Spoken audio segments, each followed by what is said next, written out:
has been a high targeting error in our social programs.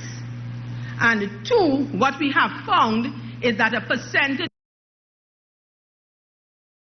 of all our programs, persons who are not poor have benefited, and a large segment of those who are in fact poor have not benefited from these programs.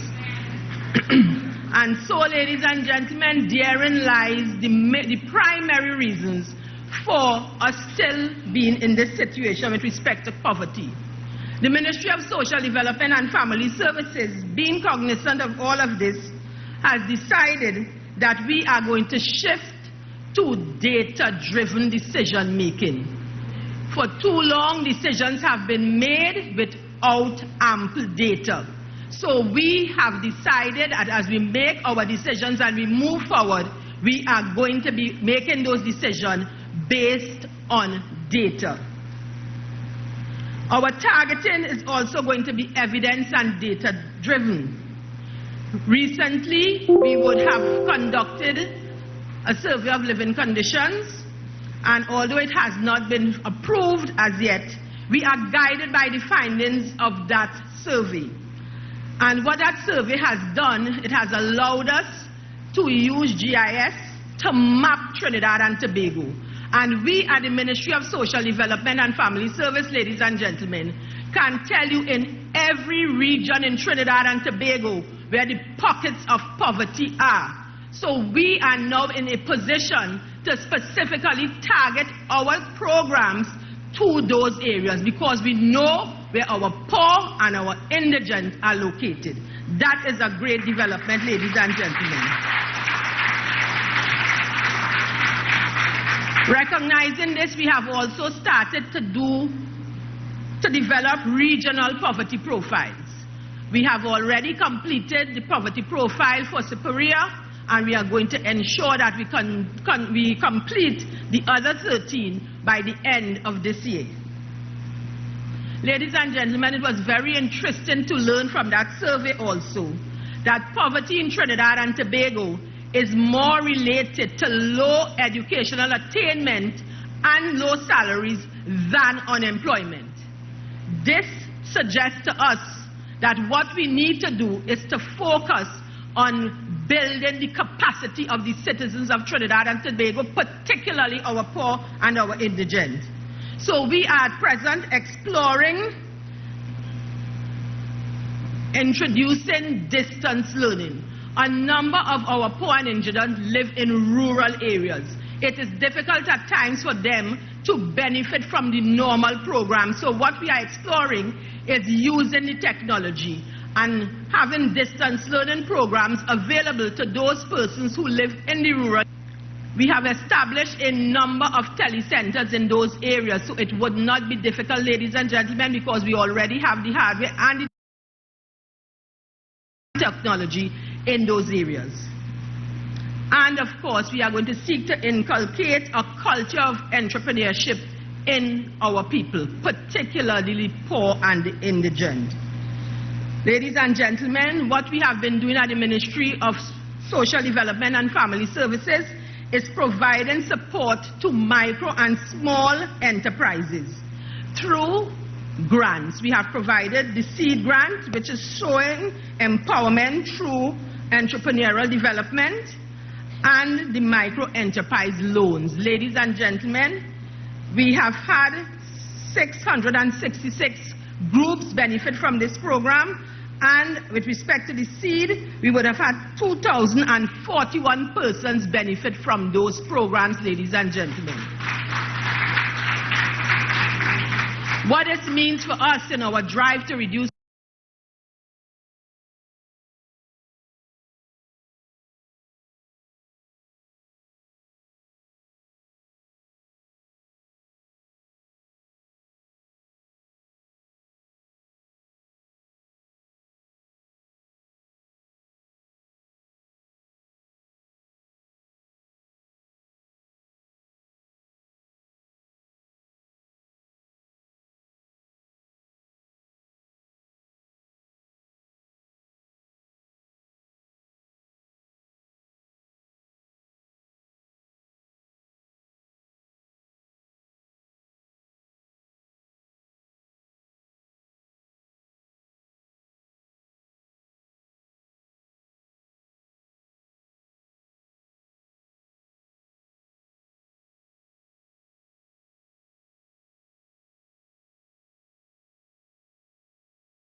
poverty is that there are over 2,600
there is a lack of reliable data, and two, there are significant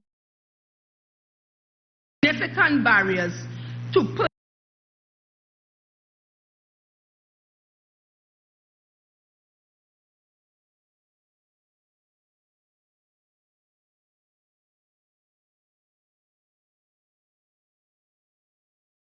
persons living with disabilities having access to education, mobility, and employment.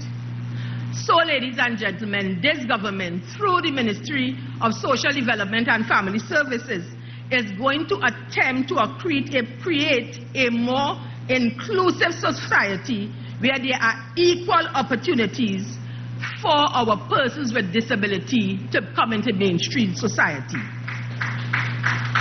So what we have been doing, we have been collaborating with key stakeholders to facilitate treating with these issues in a meaningful way. So we have decided and have started work on developing a national register of persons with disabilities. Ladies and gentlemen, at present, if there was a national disaster in Trinidad and Tobago tomorrow, we would not know where to locate our persons with disability to take them to safety. This national register is going to ensure that we identify all persons living with disabilities, where they are located, what their special needs are, and we are also going to make efforts to treat with them in a very manner. We have a draft national policy on persons with disabilities, but we have reviewed it to ensure that it's in conformity with the UN Convention of the Rights of Persons with Disabilities. Now, this is very important, ladies and gentlemen, because Trinidad and Tobago is a signatory to the UN Convention on the Rights of Persons with Disabilities. Trinidad and Tobago is going to be expected within the next 16 months to report to the UN on what we would have done to ensure that we meet the requirements of the convention. But the reality, ladies and gentlemen, is that given our financial constraints and the economic downturn, we will not be able to meet all of the requirements.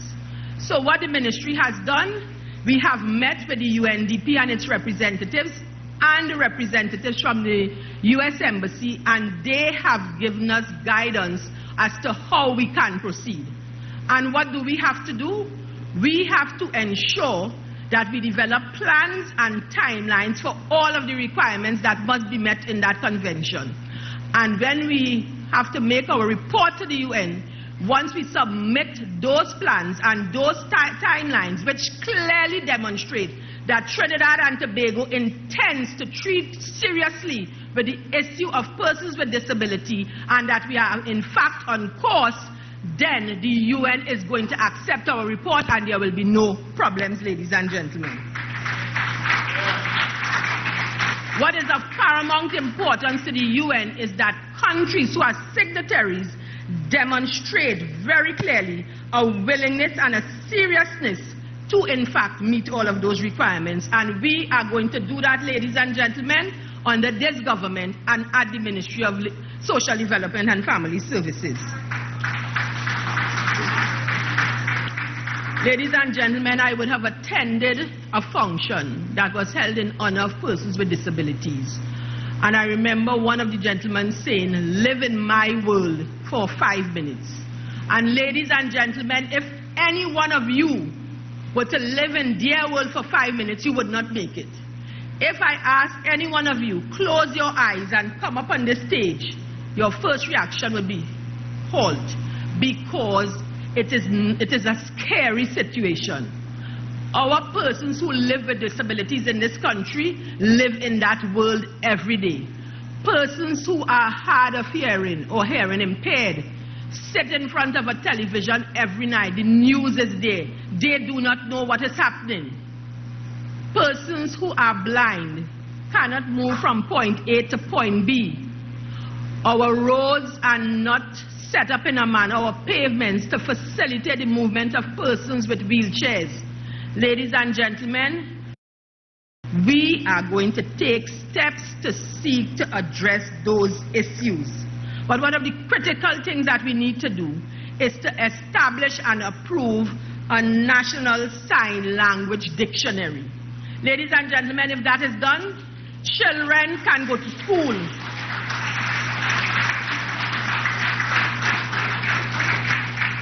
Persons who are hearing impaired or hard of hearing can come to any government agencies, because we can then have persons who are now certified in signing working there, even if it's 1 day a week, so that they can come and be provided with a service.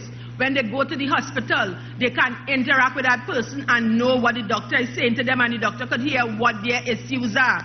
Ladies and gentlemen, I tell you this evening, this is one of the more critical things that needs to be done, and we have already made contact with DEAF, that's the Deaf Association, and they have developed a draft national dictionaries of sign language. We have also been having discussions with representatives at the Ministry of Education, and ladies and gentlemen, I expect that very soon this national sign language dictionary is going to be approved, and persons living with disability who are hearing impaired or hard of hearing are going to be more included in the mainstream society. Ladies and gentlemen, we come now to the need for a center that provides diagnostic, rehabilitative, and therapeutic services for persons with disabilities. The government of Trinidad and Tobago would have expended millions of dollars to build a national enrichment center at Castle Field. Ladies and gentlemen, this center was officially launched in July 2015. However, when we got into office and attempted to operationalize the center, we recognized that we could not. This contract was given to SIS, and what they did is that they would have constructed the center, but not in accordance with the design brief. First big mistake, ladies and gentlemen. Remember, this is a center that is being constructed for persons with disability. And an elevator was constructed that cannot accommodate a wheelchair.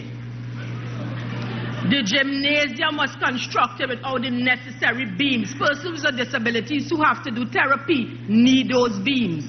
The therapeutic pool was not constructed properly. The bathrooms were not constructed in accordance with the established standards. Ladies and gentlemen, completion certificates were not granted. The building was also found to be not in compliance with the USH Act. So at the end of the day, ladies and gentlemen, while this center is critical for persons living with disabilities, we could not have operationalized it. But we didn't leave it there. What we have done is that we have brought in a QS and we have identified all of the remedial works that need to be done to bring the center up to par, to bring it in line with the required standards. Ladies and gentlemen, we have already identified all of the remedial works. We have even gotten some contractors on board and work has started. And we expect by December of this year to have that center open to the public and partially operationalized.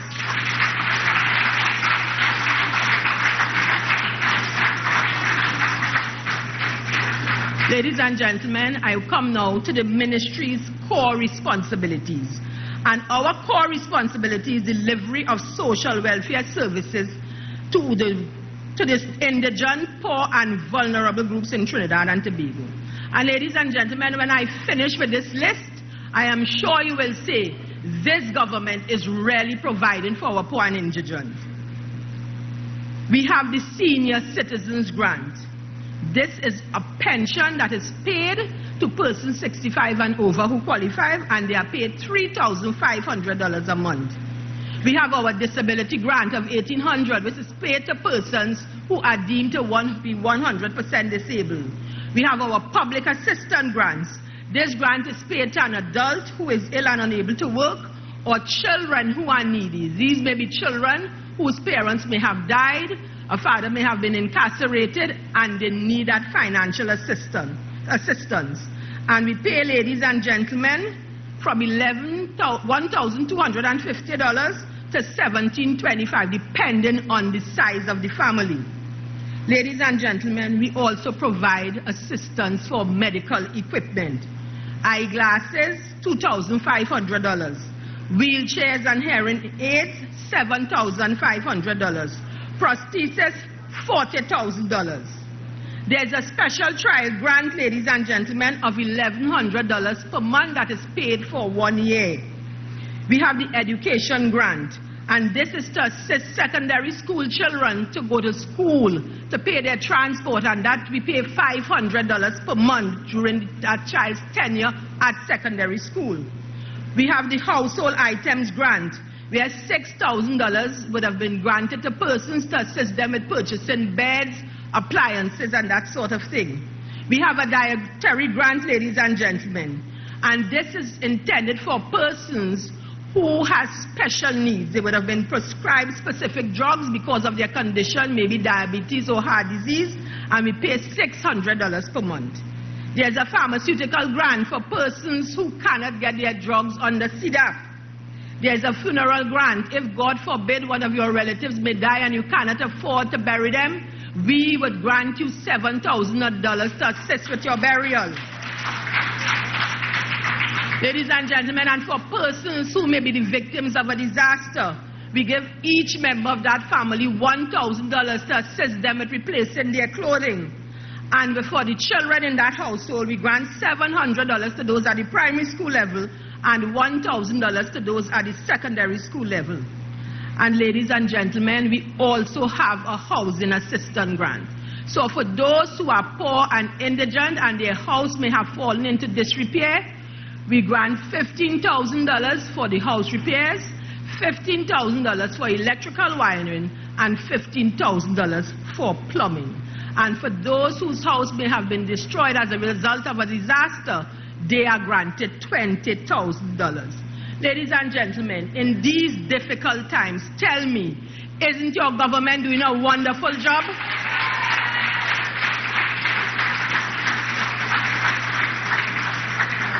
But with all of that, ladies and gentlemen, we recognize that persons are not always aware of what is available and how to access it. So what we are doing, we are going to the 41 constituencies in Trinidad and Tobago with our outreach programs to increase awareness and the knowledge of what the Ministry of Social Development provides, what are the qualifying criteria, and how you can access it. Ladies and gentlemen, some of you here would have interacted with the Ministry of Social Development and Family Services. And I am sure at some point in time you would have expressed concern about the timeliness of the delivery of our service and the quality of our customer service. We recognize that we need to improve in those areas. So what we have been doing, we have been looking at the one-stop shop concept. Currently, if you come into the ministry and you need to access a food grant, disability, and house repairs, you go to 3 different sections. Ladies and gentlemen, very soon that is supposed to be a thing of the past. When you interact with a customer service representative, you will deal with all of the reasons why you came in there. All of the grants to be applied for in one department.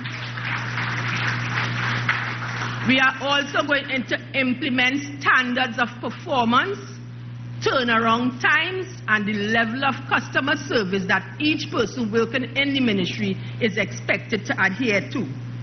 We are also going to establish a hotline. So you, ladies and gentlemen, can call the ministry, you can commend us where necessary, you can complain where necessary, you can get a status report on your application, and you can also just make inquiries. Ladies and gentlemen, excuse me, we are also going to ensure that all of our employees are trained. Those who need training in customer service, those who need training on our products, they are all going to be trained so that at the end of the day, customers' issues can be addressed and application received and approved in a timely manner and customer-friendly environment.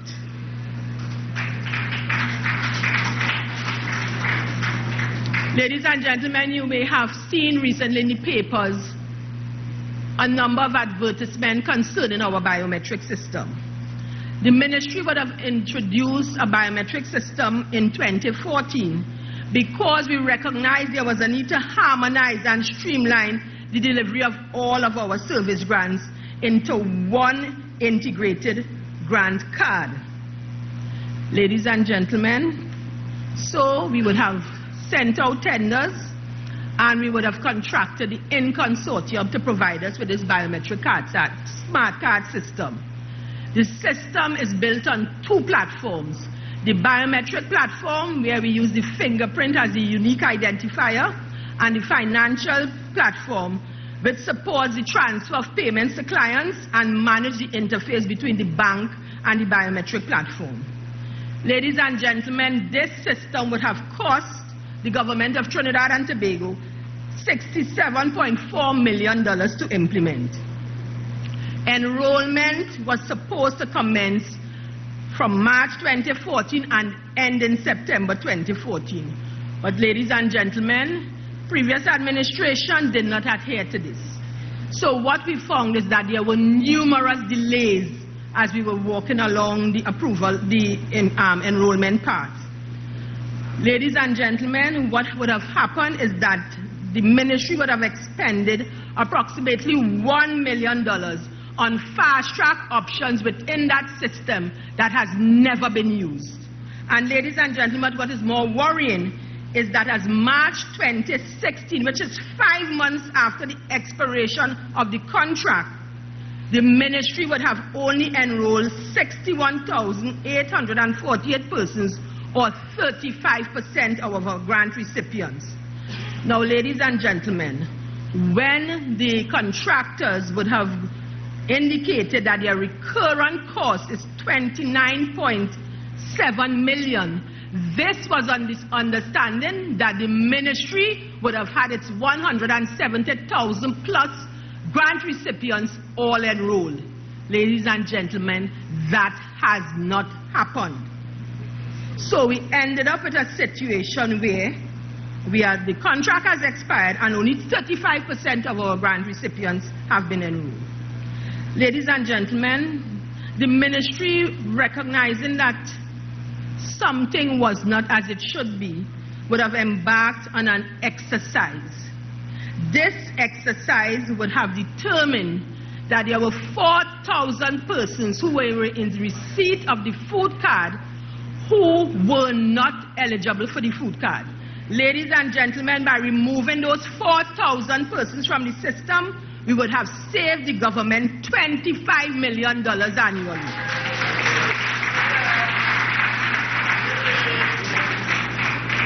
Ladies and gentlemen, in March of 2016, when we looked at the figures, we realized we needed to intensify that drive.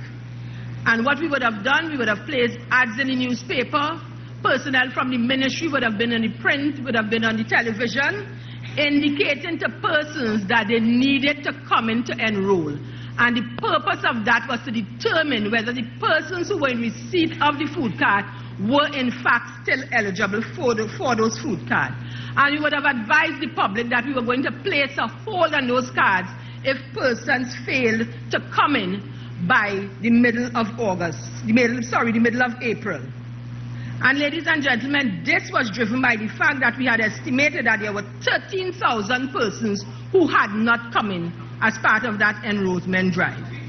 So the hold was placed on those cards in mid-April. And ladies and gentlemen, I want to say to you today that as at May 2016, because what we would have done, we would have further investigated those figures to ensure that the figures that we have were correct. And what we have determined is that as at the end of May 2016, there are 15,641 persons who have not come in for enrollment. Now, ladies and gentlemen, the ministry would have done all in its power to try to contact these persons. And think about it. The food card is intended to provide nutritional meals to persons who cannot afford to buy food for themselves. Would you have your card placed on hold for 2 months and not come forward if you were in fact eligible for the grant of that card? Ask yourselves that, ladies and gentlemen. Now, heavy weather was made by some people in the opposition and in the media, indicating that there may have been persons who may not have been able to come forward. But ladies and gentlemen, those persons would have been accessing their funds every month. The very person who would have gone to the supermarket for them could have contacted the ministry. Ladies and gentlemen, I say to you this evening that we at the ministry, based on the trend, we have the strong belief that at the very least 14,000 of that 15,641 persons are no longer or were never eligible for the grant of the food card.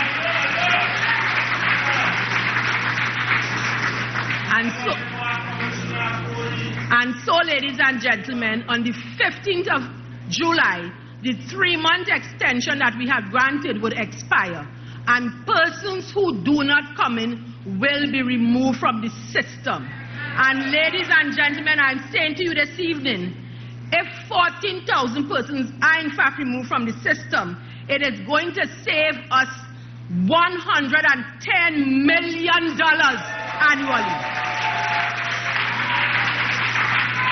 Ladies and gentlemen, think of the number of persons who are really in need that can benefit from that $110 million. Ladies and gentlemen, we currently have 24,000 plus persons who receive payment and 3,158 who receive payment based on the biometric system. We have asked our internal auditor to do an extensive audit of every one of those files, because what we have recognized is that during the enrollment process, where a review of every person should have been done, it wasn't done in all instances, because when we would have requested the means test forms, it was not available. So, ladies and gentlemen, in the interests of the citizens of Trinidad and Tobago, and I do this based on, I remember my father saying to me when I was working at the NIB, we have a responsibility because we are entrusted with public funds to keep it secure for future generations. Ladies and gentlemen, these public funds that the Ministry of Social Development and Family Services are viewed in the same manner. And we are going to ensure that when we expend public funds, it is in the best interest of the people of Trinidad and Tobago, and there is no wastage and mismanagement and leakages.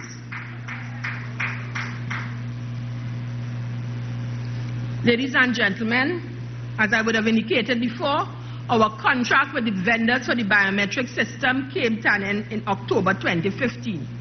But we were forced to continue on a month-to-month basis because the current bank has indicated that the equipment that we use with the debit card system has become obsolete, and they are not prepared to issue any more cards.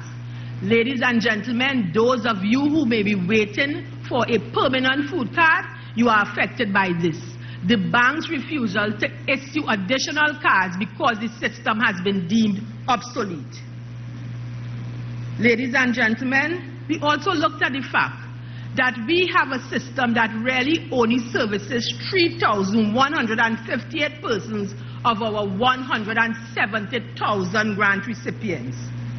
And to add to that, one of the provider of the biometric system would have indicated to us that they are increasing their maintenance fees. And ladies and gentlemen, listen to the increase. That maintenance fee is going to move from $2.8 million annually to $8.8 million, ladies and gentlemen. From $2.8 million to $8.8 million. Ladies and gentlemen, there is no way we at the ministry could in good conscience just agree to this. And when we look further, we would have recognized that the Ministry of Social Development, because we are only servicing 3,158 persons with that system, we are expending $2.7 million to pay $1.7 million to 3,158 persons monthly. Ladies and gentlemen, tell me, does that make any sense to you? And when we look at our other grants, which are paid by check or direct method payment to the bank, we are expending $273,085 to effect payment to 94,134 persons. So, ladies and gentlemen, while some persons may say it's a retrograde step to go back to check, given our current economic situation, I advocate and I will ensure that we go back to this check system until we can find a better way forward with the biometric system. Ladies and gentlemen, does that make sense to you?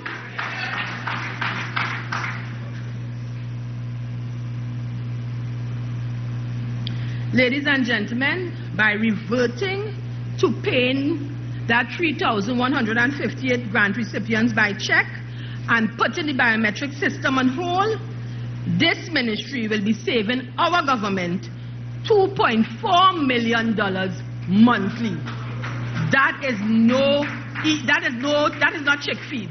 That $2.4 million, ladies and gentlemen, can pay approximately 3,500 persons, give them a food card.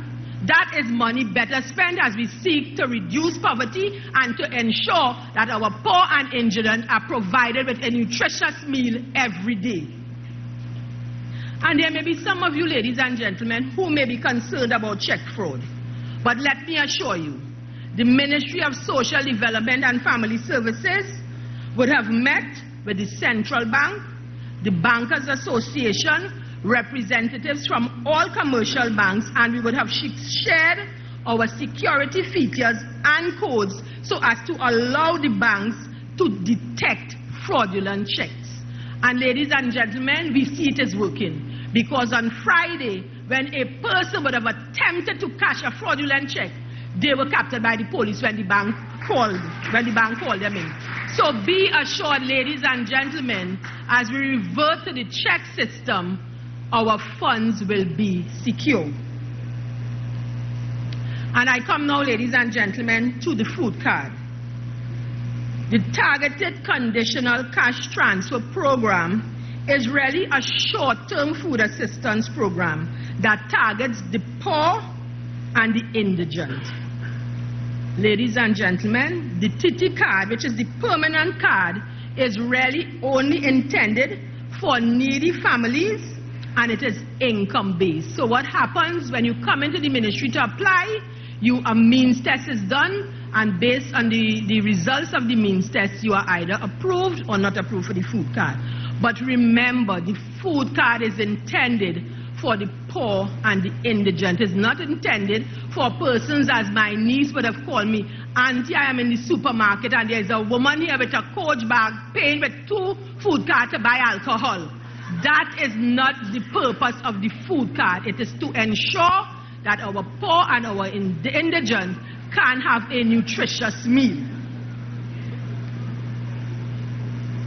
The temporary food card is intended to assist people in the short term, persons who are in dire poverty or persons who would have had a disaster. For example, their homes may have been burnt, everything would have been lost. We provide them with a temporary food card so as to ensure that they can get food to sustain them until things are better.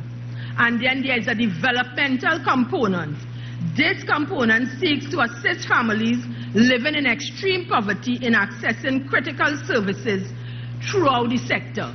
But this, ladies and gentlemen, is in the developmental stage as we partner with the other ministries to get this going. Ladies and gentlemen, what we would have discovered when we got into the ministry is that there were a number of irregularities with the food card. Further investigation would have brought to the fore that in the initial stages, no assessment was done when persons were granted food cards. They were granted food cards based on the recommendations of community-based organizations or faith-based organizations or some reputable person within the community. The last administration also had a policy position where every MP was given 50 food cards every month for distribution. Ladies and gentlemen, that tells you what would have happened. This government, under the astute leadership of Dr. Keith Christopher Rowley, has said that is no longer going to happen. All food cards will be processed through the ministry and granted by ministry officers. Ladies and gentlemen, cards were also randomly distributed at outreach program, particularly in the lead up to elections. So what we have found is that there is a large percentage of persons out there, some may have who have food cards for 7 years, and others who may have had it for shorter periods. Now, ladies and gentlemen, within the ministry there is a policy which states that persons who have been granted food cards should be reviewed on an anniversary date rotational basis every 6 months. This has not happened. And this information wasn't just forthcoming. It is as we go along and we ask questions and we investigate, we would have determined that this did not happen, ladies and gentlemen. So what has happened? We have persons who are neither poor nor indigent who have access to the monthly payment under the food card. And thank God, there are whistleblowers within the system. And we would have received information from a whistleblower which suggested there was need to investigate this system at one of our regional offices. So we would have asked the internal auditor to go down and do an audit. And ladies and gentlemen, that audit would have revealed, that persons were not being reviewed and deactivated as they ought to have been. And what that would have meant is that the government would have overpaid approximately $3 million. Ladies and gentlemen, as a result of that, we have asked for audits to be done throughout the system, and wherever that is found, it is going to be stopped, persons are going to be deactivated, and we are going to ensure that we safeguard the funds of the people of Trinidad and Tobago. Ladies and gentlemen, as I close, I just want to let you know that in keeping with the Prime Minister's address and request, the Ministry of Social Development and Family Services is in the process of developing a national social mitigation plan. This plan is intended to mitigate the effects of the economic downturn, especially on the poor and the vulnerable.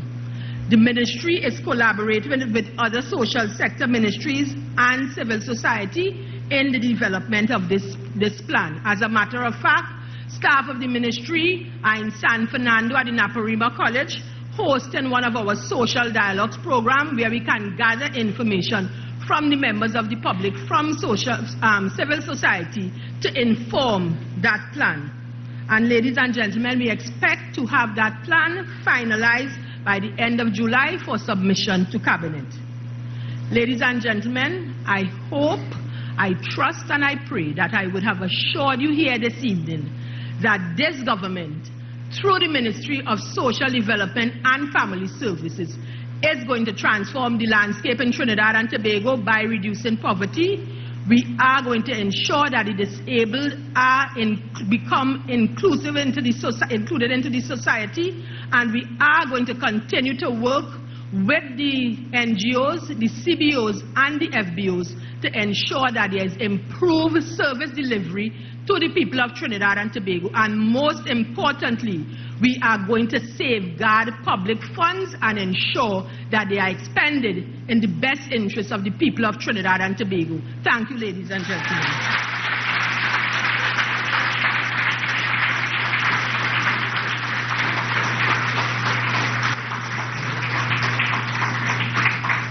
Thank you very much, Honorable Minister, and she gave us the facts.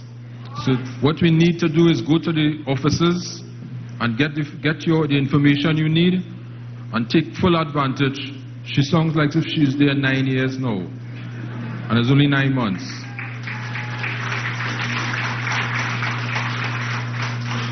The next speaker, when he was selected to go up for San Fernando East, everyone was saying that in taking over from the longest serving member of Parliament for San Fernando East, Mr. Patrick Manning, that he had a tough act to follow. But I knew, as a lawyer and as a businessman, he was fully capable of managing whatever the party calls on him to do. And with his youth, he breathes energy, and into this role he is now carrying in his ministry. And we can clearly see that he is thriving in this position as well as his ministerial portfolio.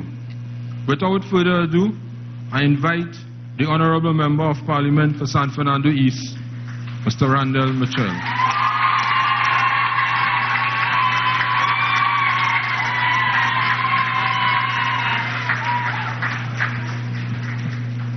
Ladies and gentlemen, I feel at home. It feels so good to be away from the hustle and bustle of Port of Spain. I haven't seen some of you, most of you, for a very long time since the campaign, and I miss you all. So it really, really feels good addressing you here this evening. Let me first acknowledge Prime Minister of the Republic of Trinidad and Tobago, Dr. the Honorable Keith Christopher Rowley. Welcome again to San Fernando. Mayor of the City of San Fernando, Alderman Kazim Hussein. And because we're in San Fernando West, let me acknowledge the hard-working Attorney General of the Republic of Trinidad and Tobago, and the Member of Parliament for San Fernando West, Mr. Faris Al-Rawi, is caught up in the Senate. Minister of Social Development and Family Services, Mrs. Critchlow Coburn. All other cabinet ministers, councillors of the San Fernando City Corporation, all other protocols observed.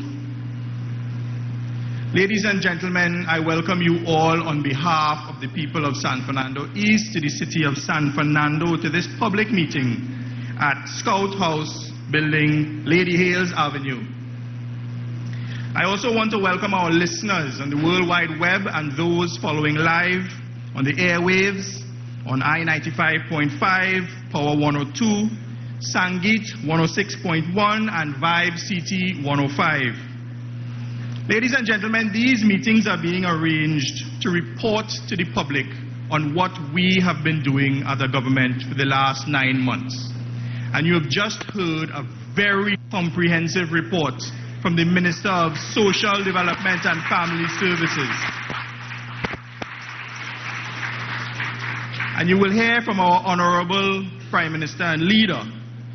And I will report to you, with the short time I have, on what I have been doing at the Ministry of Housing and Urban Development for just under 3 months. Ladies and gentlemen, 9 months ago, you elected us to govern this country without fear or favor, malice or ill will. We took that seriously. To govern this country with equity and fairness, to govern equally across Trinidad and Tobago, and we took that very seriously. And we, the People's National Movement, accepted that mandate and we took charge. When we took charge back in September, we faced challenges. We faced many, many, many challenges. Challenges that no new government is happy to face. We met an economy that remained stagnant for the past 5 years. We met an economy where government spending was just totally out of control. We met waste, we met mismanagement.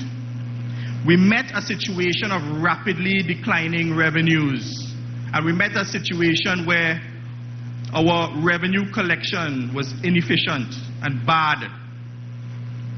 We realized early on that we had to take immediate steps to turn this country around.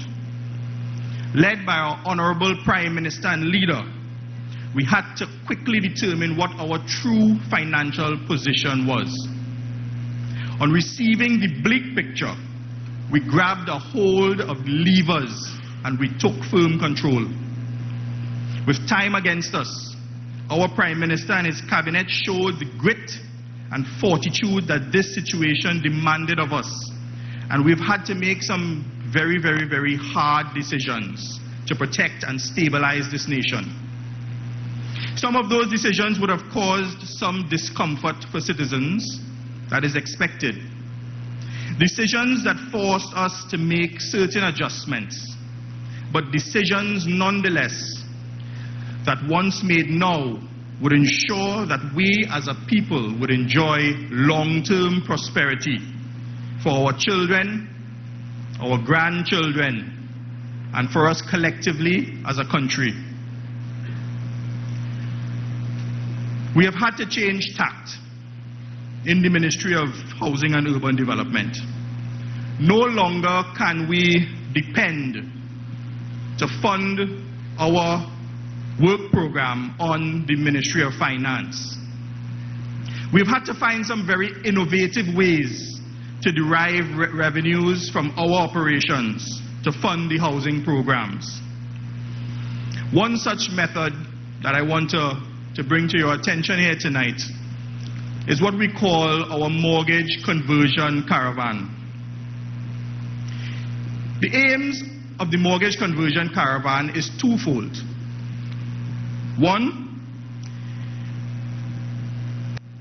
it sensitizes homeowners, owners of HDC properties, of the benefits of true home ownership. So those members, those HDC homeowners who would be in rental agreements or in rent-to-own agreements or in LTO agreements as a consequence of the HDC developments not being vested properly in the HDC, would be encouraged to convert to a mortgage. The benefits of home ownership, we all know. You own your own home and you have the security, the mental satisfaction that this is yours. You don't have to go to the HDC begging to make adjustments. You want to put up an air-conditioned unit, you want to change a window. You don't have to do that. You want to change the color of your house. You own your property, you can do these things. So far we have visited 9 sites, including East Grove, Edinburgh, Hoover Exchange, Corinth, Oasis, Golconda, Cypress, Greenvale Gardens and Belvedere in Maracas, St. Joseph. And to date, 300 tenants have acquired mortgages to become homeowners, first-time homeowners. But there is a second aspect. Where you, the homeowner, converts to a mortgage, we, the HDC, receive the funding that we need to continue our home construction program. Our mortgage collection estimates are set at $250 million for 2016, $300 million for 2017, $350 million in 2018. And I can tell you that what the employees of the HDC have been telling me is that when they go out, the homeowners, the residents are telling them, you know, what took you so long? We want to own our own homes. I'm not sure what took place over the last 5 years. I think they were just concentrating on spending money. Also, in the area of recoveries, with respect to the rental agreements, we aim to reduce the delinquency rate. We have found that people still have the eater food mentality. People still feel that the government giving them a rental unit means that they don't have to pay, and the government owes them that. We ain't gonna vote for the MP, we ain't gonna vote for the party, or they can't kick we out. In the next few months you will hear of some casualties. You will hear of some indisciplined people. And some of the names will surprise you, but I won't mention that now. I won't mention that now. Another innovation that we at the Ministry of Housing and Urban Development, another innovation that we've had to implement is the PPP, the Private-Public Sector Partnership. And simply what that is instead of the state funding all these developments, we're asking the private sector to come on board and to utilize private sector funds to ensure that our housing program continues. And you would be surprised. We have sent out our expression of interest, and we're still mulling over what the proposals that would have been sent in. And it's overwhelming. The private sector and many banks are with alacrity wanting to get involved in the state sector housing program. Of course, as I said, the main feature of this arrangement is for the HDC to access private sector capital for financial, managerial, and intellectual resources to bolster and expand its capacity, meeting the national housing demand. So, the private sector participant either comes with financing, or they bring their own lands, or they bring their labor and their construction capabilities. When they construct their units, the HDC would provide them with willing and ready home buyers, and that is how they would get paid. These partnerships will provide to be a viable option, as the production target in the construction sector would positively impact our economy. I now turn to our strategic housing construction program, 2016 to 2018. Now, I have a constituent, one that I may not be so proud of, but he's almost a neighbor. And he has been going up and down talking about all he ain't turn a sod yet, all he ain't turn a sod yet. I just passed him in Kuki there, Mr. Rudal Munilal, or Dr. Rudal Munilal. I want to say to Dr. Munilal today that we have real sod to turn. And starting next month, going on until the end of the year, we will be turning the sod to start officially our construction program. Next month,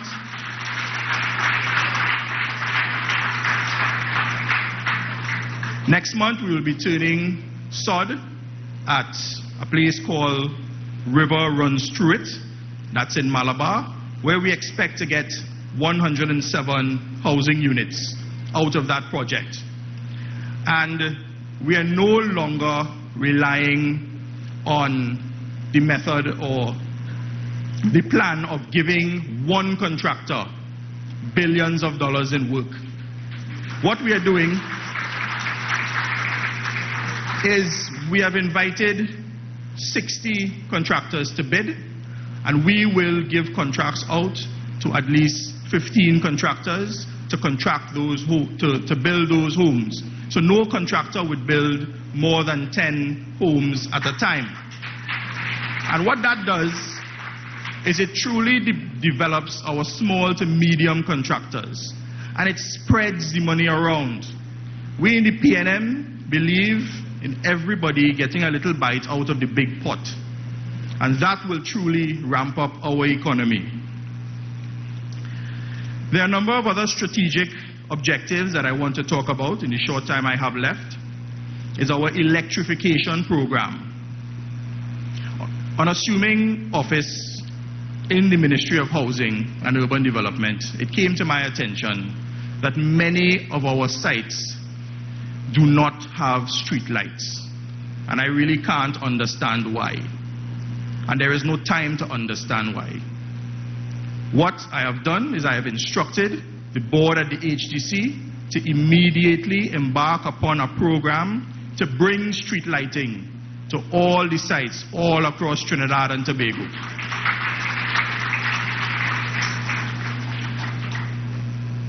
Another complaint that we have been hearing is the absence of telecommunications providers in most of our HDC sites.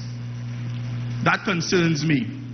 Coming from the Ministry of Public Administration, I would have had charge over the Telecommunications Authority of Trinidad and Tobago and IGov-TT. So I know the importance with respect to the development of our economy that telecommunication services have.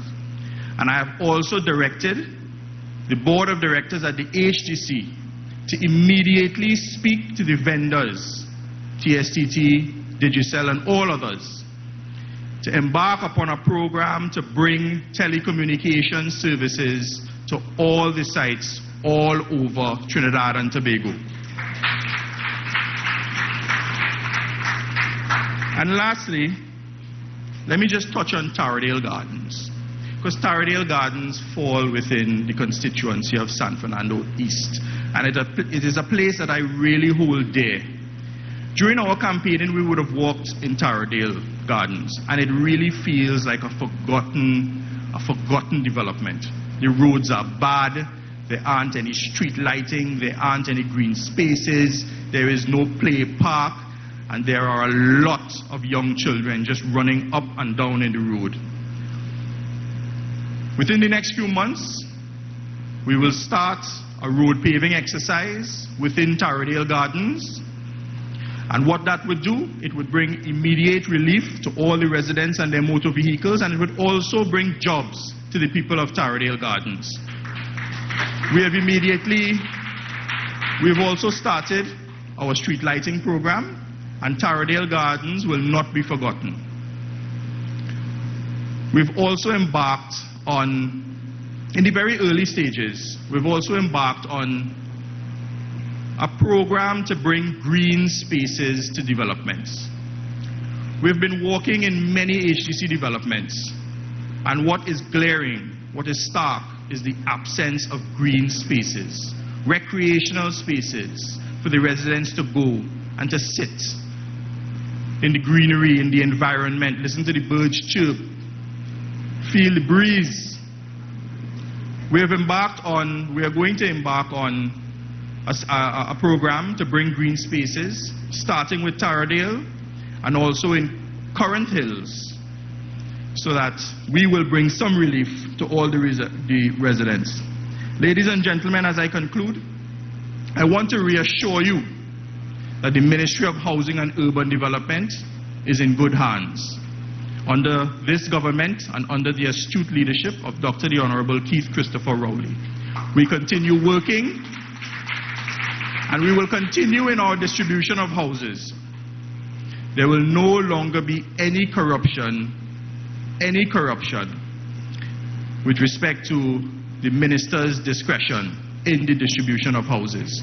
We have 1,200 houses to distribute by year's end, and we will have approximately 5,000 by next year. So ladies and gentlemen, with those few words, I thank you.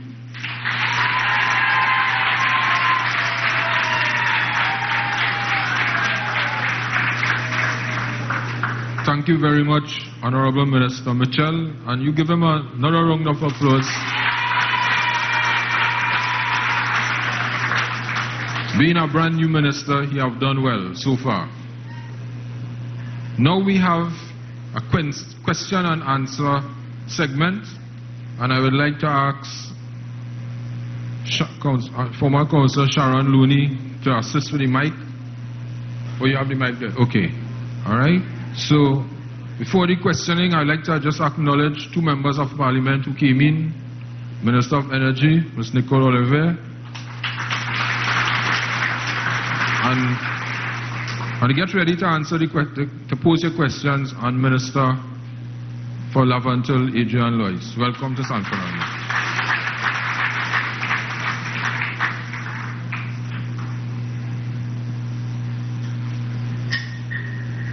Question number one. You state your name and the question, please. Okay, good evening, everyone. I'm Marilyn Igatusa from Union Hall Gardens. And we are down there since maybe about 1996, 97. However, our playing area, that has been the place designated for the playing area, is more like a slope. I came out of teaching physical education, also curriculum, and I want to give back to my community. We have a thriving community council, and I've heard it repeatedly said by the Prime Minister, Dr. Keith Rowley, that it takes a village to raise a child. And I always say, yes, it takes a village to raise a child, irrespective of the raising. We want to ensure that Union Hall Gardens remain a place where people want to come to live. There are a number of young boys out there with no place to recreate. Also, we are trying desperately to get a community center. We don't want a regional complex. We have the space, a community center. Help us to help ourselves. That's what we're asking. Help us to help ourselves, that we can keep Union Hall as it's going right now good. The number of children out there, there are more boys than girls. I'm going to wrap up just now.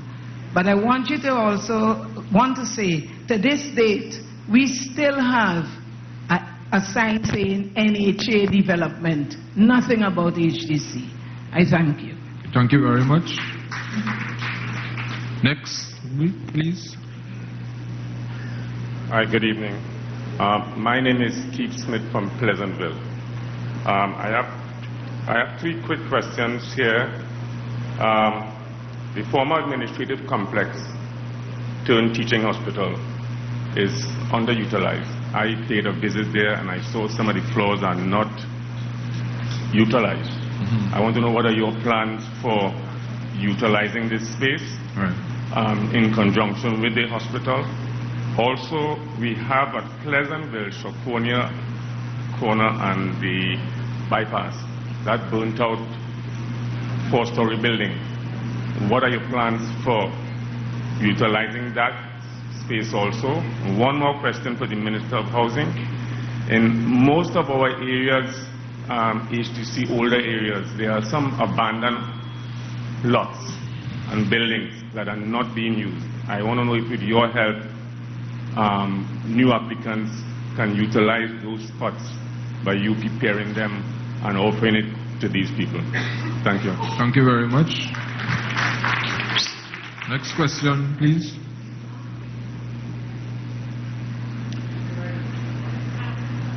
Good night, Mr. Chairman. A question to the Ministry of Housing.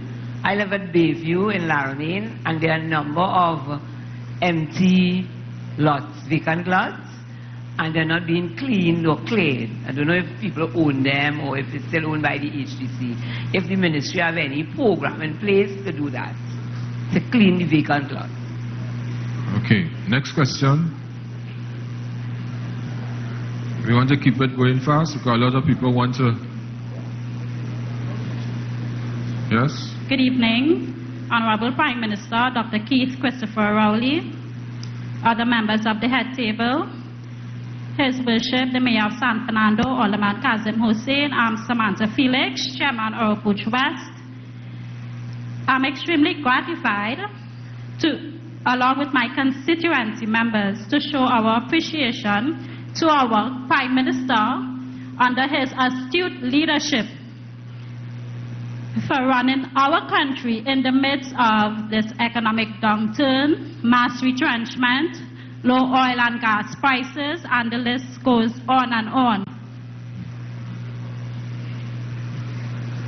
I must say that it is quite comforting to be hosting meetings of this nature where you are reporting to the constituents of San Fernando East, San Fernando West, Oropouche East, and Oropouche West, and point appear on your plans and policies for delivering goods and services to the citizens of Trinidad and Tobago. Ms. Felix, yes. You have a question, right? Yes, one.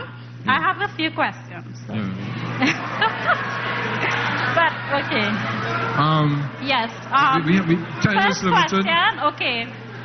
We want to give other people a chance. Yes, okay. One question, and we want to move on. Okay. One, regarding the Bayview area, I must say that we need street lighting in that area. So I want to address that, our housing minister to address that first. Right. Also, we have some streets. I know this is not the right forum, but we have a lot of streets in Oropouche West in Laomine area that need to be fixed, so that I would like someone to address it first. All right, thank you. And that's thank you very much. Tonight, yeah. Thank you very much. And we just want to keep away from the protocols, and we go straight into the question, and the head table will answer the question. So please, the time is limited. Good evening. All protocols go to our community. Jennifer Marshall, former councillor for Marble community. Madam Minister, I just want to compliment you on the good work that you're doing in your ministry. It's not as if they don't want to go to school, but there are single parents within the community, and they cannot afford to send the children to school. So I would like to ask you, Madam Minister, if you can consider having some social workers get out there, have dialogue with the parents, find out what are their needs, and also inform them of all the information that you just gave us, so that they can better themselves and also their family. Thank you. Thank you very much. Next question. Yes.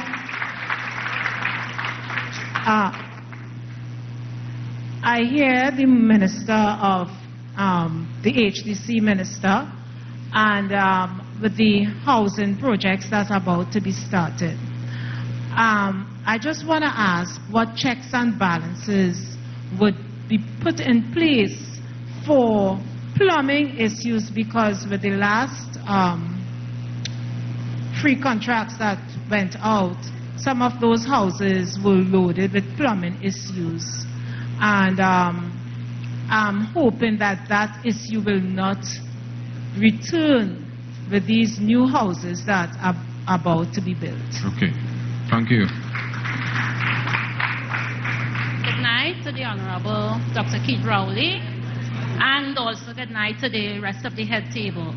I want to tell you thank you for the work that you are doing with improving Trinidad and Tobago, but into the work that you're doing, I would like to throw in the issue of dumping. Dumping is a menacing issue in our country, and I would like very much if you all can pay particular attention to that situation and what you would be doing concerning that situation. Thank you very much. Next question, please. Good night, all protocols observed. My name is Sean Mungal, and I'm representing, along with my fellow leadership, First Presentation Sea Scouts. I think most of you are probably familiar with our Scout group, our bugle band, our drums, and for those of you who don't, I'm sure at some point you have taken a dip by the original Scout House. In 2009, we did our duty to country, and we gave up the Scout House without any resistance so that the water taxi terminal could come to fruition and provide a convenient transport service for the public. We have done that. It's been 7 years. We've been promised in correspondence to have a new home. We're not asking for any favors or any handouts, but it's something that is due to us. We've begged, we've borrowed, we've stood in the rain, blocked gates, and for 7 years we still do not have a place to call our home. Youth development is important, I know, to the government of Trinidad and Tobago, and we are asking the esteemed parliamentary representatives, the Honorable Keith Rowley, Prime Minister, to please consider the home for First Presentation Sea Scouts, long overdue, 7 years now. Thank you very much. Thank you.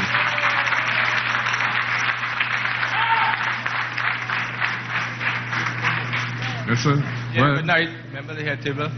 My name is Adno Garu. I'm a contractor in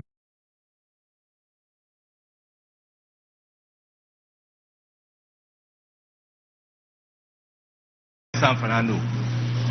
What I want to find out is what opportunities will be given to the contractors in San Fernando, the catchment area of San Fernando. For the past years, development has taken place. I've went to the board representatives of San Fernando, East and West, find out to ask them kindly to have a caucus meeting, to bring the contractors in San Fernando predominantly, and tell us what plans that you all have for development that we'll be able to partake in contracts. Now we see Sapa South built by the Chinese. We saw Barandara Stadium built by Hafiz Karamat, and Olera Housing by Hafiz Karamat also too, and the teaching hospital by Ting. And San Fernando contractors has not gotten a proper opportunity to tender. What we are asking that you all need to come to us, call a meeting, and let us know when we could be able to meet with you all and find out what is on the table that we could participate. Thank you very much. Thank you very much. Two more questions. Two more questions, please, because the time is running out. Next question. Yeah, down here. Good night to the head table and all those who are in the meeting. My name is Anne-Marie Elbourne County, and my statement, the question is directed to the Minister of Social Development. I came in during the time that you were making your contribution, ma'am, so I am not sure whether you addressed my concern, but I will still air that concern. I haven't heard anything tonight about the situation of the elderly. I am retired from your ministry as a senior probation officer, and even though I am not with you all directly, I am concerned about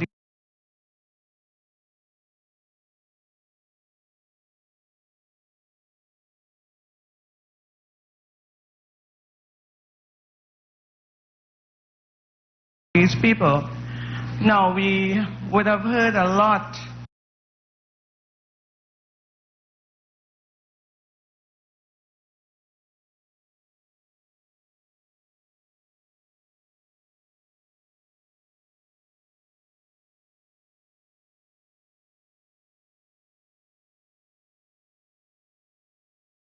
about abuse to the elderly, and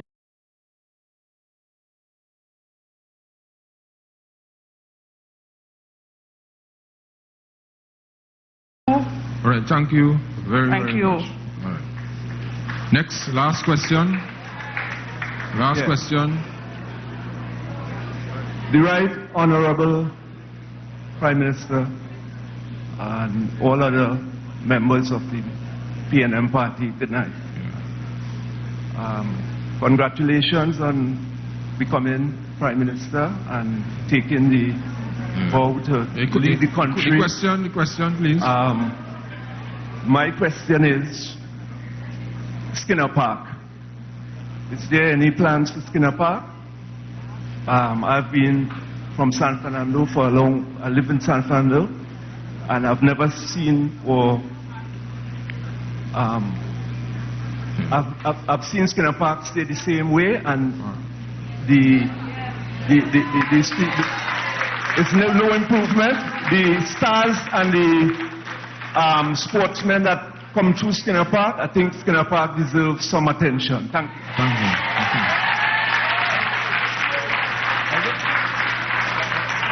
Okay.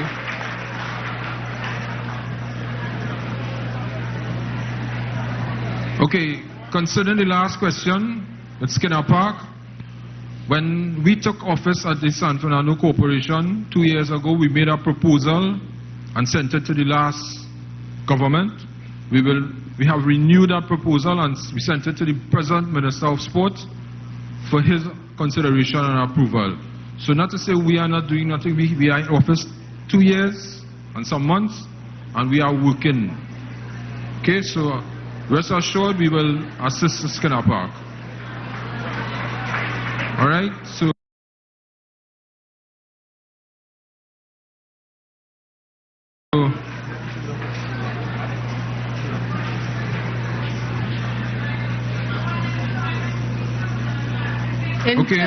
in terms of the question related to whether there are social workers in the ministry, yes, there are social workers, and at the National Family Services, we have social workers who can treat with this issue that you would have identified. So after the meeting, I will speak with you. You can give me some information so we'll know directly where we can send those social workers. With respect to the question dealing with the elderly, the ministry still has its division of aging headed by Dr. Rouse, and we do in fact treat with all of the issues related to the elderly. The legislation that you would have referred to, it was presented to the Attorney General, and I believe it may form part of his legislative agenda, but I can confirm that subsequently. Thank you. Moving quickly, in treating with the old building in Pleasantville, we have a number of options that we can take. One of the options is to retrofit the building. A proposal has been made, and the cost to retrofit that building is $20 million. I don't find that is value for money. The second option is to knock down the building and to put up a subsequent newer, more modern building. And then there is the third option, because of the congestion in that area, to just knock down the building altogether and create a green space for the residents to enjoy.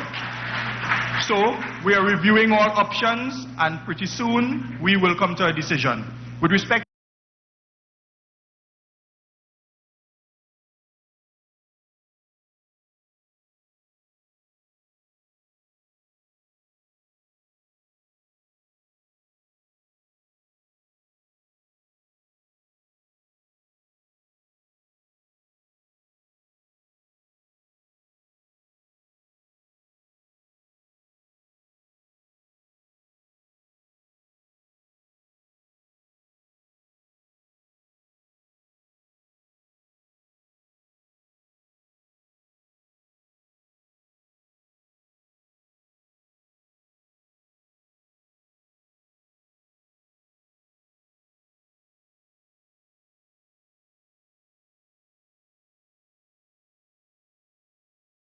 concentrating on our quality insurance to ensure that all homeowners are given quality homes. With respect to the presentation, Sea Scouts House, I mean, I too used that house. I remember, Scout leader, when you used to take us out in the boat and dump us in the sea and cause us to swim all the way back. I'm not really sure, you know, what are the details and the facts and the issues with respect to this, but we will be looking into it and we will get back to you. Thank you. Before the next response, PCN 8710, you are blocking somebody, they need to go to the to seek medical attention. Kindly report to your car early. PCN 8710.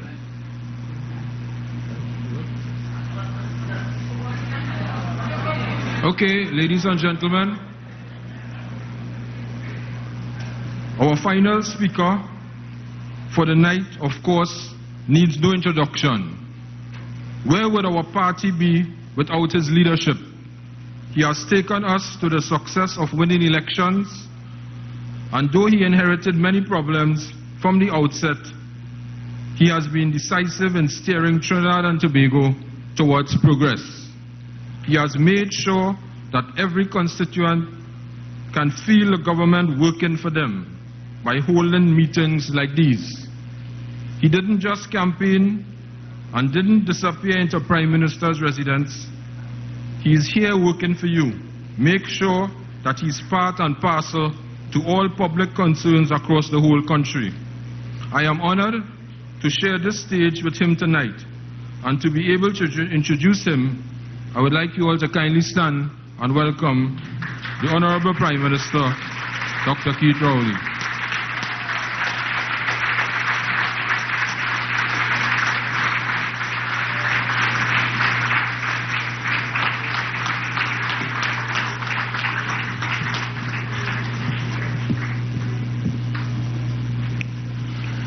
Thank you very much, Mr. Chairman.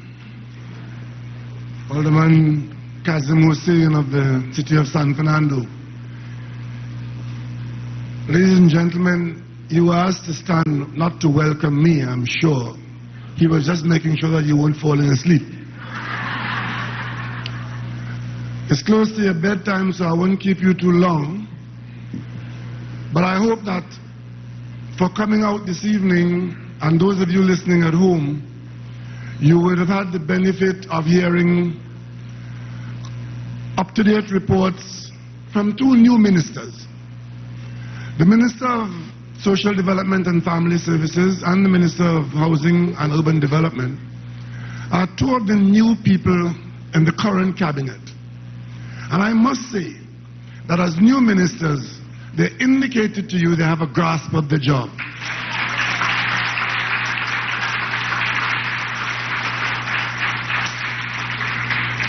And as leader of the cabinet, I feel satisfied that I could lose the experience and the flair of your Member of Parliament for San Fernando West, and in half an hour put on the Member of Parliament for San Fernando East, and he can report in that way. But after all, it's only San Fernando. Always good, always ready. But let me acknowledge my former parliamentary colleague, Deputy Mayor Junior Regrello, all cabinet ministers, other members of parliament, members of San Fernando and visitors to San Fernando. I must apologize for not having enough chairs in here and so many of you standing for so long, but it's all in the interest of getting information and accurate information. But I say something to you, right? We have been in government now for a few months, and the demands on us will increase as we go forward. We have no complaints about that.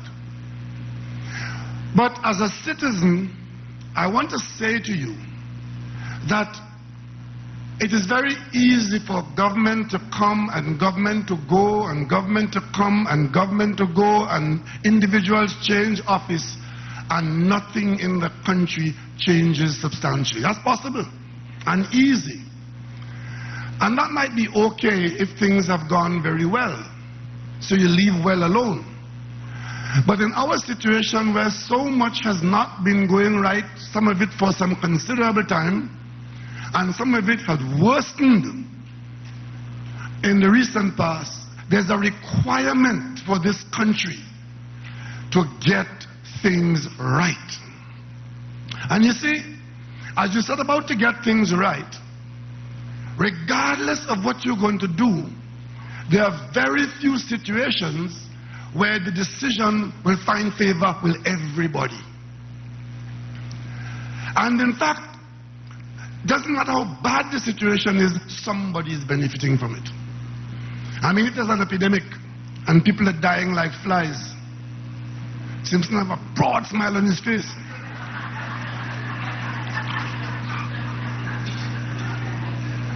So understand as we go forward that you will hear voices of disagreement. And sometimes that contrary voice is ill-informed, self-serving, or downright malicious. It is for the government to ensure that the population gets direct and accurate information about your circumstance and the government's position and posture. And that is why we invite you to come out here this evening, and I'm so happy to see so many of you coming out here this evening and paying attention. And I have good reason to believe that there are tens of thousands of you at home listening to what the government has to say. Because we have a lot to say and we have a lot to do. And when you are properly informed, this properly informed national community will be able to make the best decisions regardless of whether you make them on election day or you make them in your household on the way to the grocery. And that is why I want to thank you all and thank the members of my team for coming here this evening and putting before you what passes for governance. But ladies and gentlemen, our circumstances aren't as bright as they used to be. But as I said to you, we're not a basket case.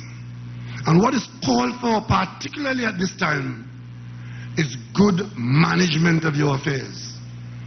And as leader of the cabinet and of the country, I am determined to rectify the numerous instances of misdirected expenditure in Trinidad and Tobago. And if we get success in that area, whatever we have coming to us as a people, as a country, will go further in treating with the issues of the country. You would have heard tonight from Minister Krishlo Kurban that a decision has been made by the bank to increase the charge from 2.5 million to 8 million. All that means is the bank saying, I don't want this business, get out. That's all it means. So therefore the minister has to find another way to do it. Because if we pay that $5.5 million just to stay in the same place, the next thing that's going to happen, the bank is going to give you bad service because they want you out anyway. But what could $5 million do for you and the person you know down the road who needs $20,000? Or $5,000 or $1,000. So we have to do things differently. I told you last week I was in St. Joseph, and I mentioned to you how a national state company has spent over $1 million in the lead up to the last election. Two of them actually was NLCB and TDC. Spent over $1 million in a slander campaign against me as opposition leader. I wasn't telling you this because I was afraid of the slander, because I could deal with that every Monday morning. But I was telling you so that you could have an idea as to how public monies can be spent in Trinidad and Tobago and nobody being held accountable. Nobody. And then you saw Sunday's papers. You saw, before that you heard a former Prime Minister saying that something was some brand tub when the Minister of Finance drew down some money from your account to service your business. She said, we're treating the account like a brand tub. Well, the brand tub was at NLCB. And that is widespread all over the public sector. All over. So today, I've instructed the Minister of Finance to institute an audit at the National Lottery Control Board.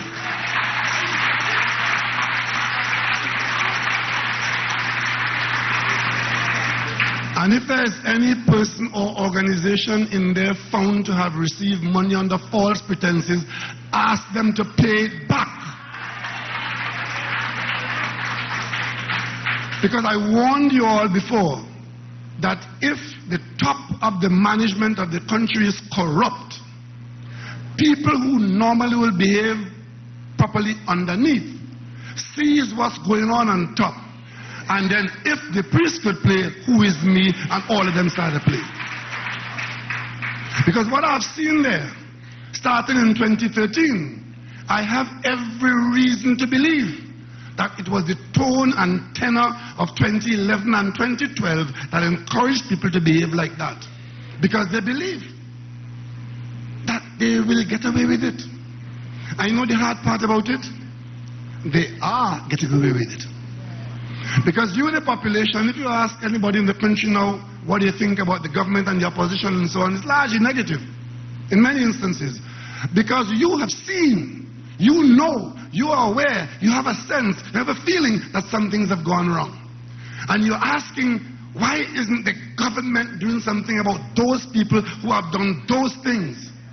But let me explain something to you, fellow citizens. Authority in this country is segregated.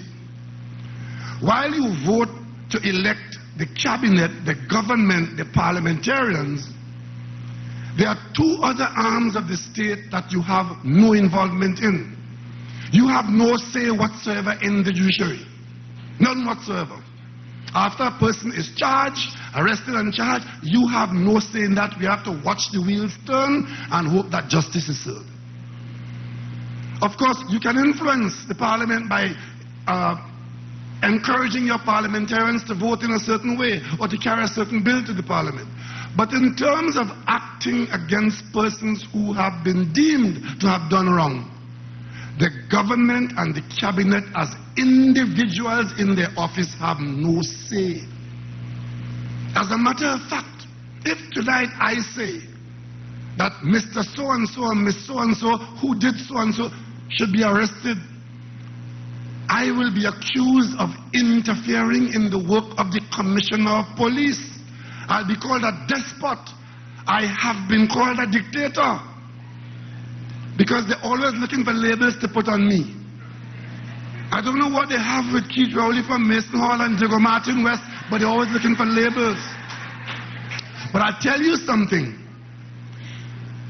The government, the cabinet members that you elected, the most we can do is to ensure that the government intervenes to find out what is going on and to fix what is going wrong. And that is what Minister Chrysler Coburn told you tonight. By doing what the minister can do in this finding out and this fixing, she was able to demonstrate to you that those people who couldn't come forward to identify themselves as being recipients of food card assistance, we are about to save $100 million. So you understand why I vote PNM last election? $100 million right there. And the same thing, if Minister Mitchell had some time tonight, he would go into how we are going to save money on the housing construction program, because the Treasury doesn't have the wherewithal to fund that program and give contractors billion-dollar projects. But housing construction will continue. But he will tell you that when the PNM left office, the cost of the top range for an HDC house was $350,000. That was what it cost to build it. Government absorbed the cost of the infrastructure for the development and gave you a subsidy on the land, and you might have got that house for $300,000. Get a subsidy. Never mind you go off saying the government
Last election, we pointed out to you that a contract was awarded for health cards. And the intention was that every one of us will have a health card. Good idea, right?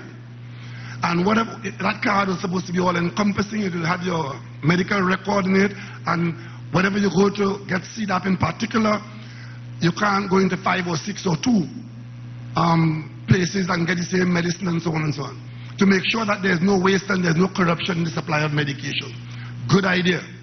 We wanted to save money in CDAP and to make sure that there was no opportunity for corruption if the health card was operating.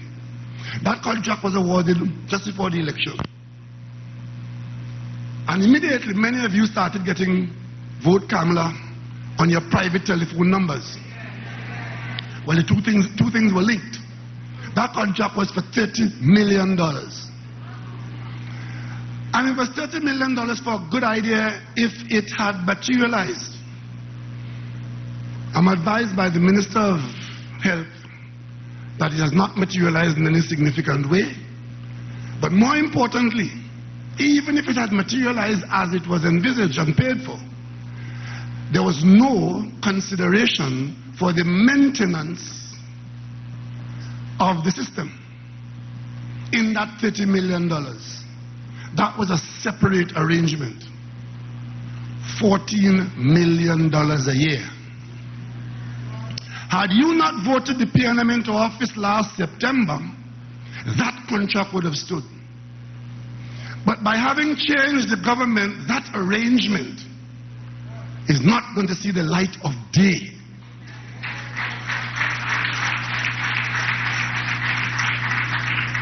And if a health card system is put in place, it will be put in place with a modicum of honesty. I tell you, one of the big challenges we have as a government is who to trust. You just don't know who to trust. Because some of the very people who are supposed to engender trust in the society are causing you to lose faith. But you have done something that they didn't expect you to do when they were carrying on like that. You elected a new government. Now what has the government done? The government is focusing on the problems in the country. Corruption is a problem. And we will deal with that along the way. All I will say about that is that if they have done all of this and all of what you've heard, and they have left no fingerprint, no footprint, no soul print, well, more power to them. They're now in the parliament telling us only talking about corruption, and you don't lock up nobody yet. I don't know why they're telling us that. Go tell that to the Commissioner of Police. We have nobody to lock up, and we're threatening nobody. We are identifying that there are problems in the school system and education curriculum. And that is why we have gone ahead and put together a team of people, I would call them experts in education. Unfortunately for us, the people, the Minister of Education is an expert in education, and we're fortunate to have him at this time working with that team who will review our school curriculum to ensure that what we set about to teach our children at the primary school level in particular is the kind of foundation that children should be having in 2016 to go forward into the secondary and the tertiary system. And if we do that, the outcome of that intervention during this period should see us trying to break the cycle of just having children pass through school and some of them coming out with great expectation of entitlement, unprepared for what is ahead of them. We need to intervene in the school system. We had a system of providing school books. Sounds good.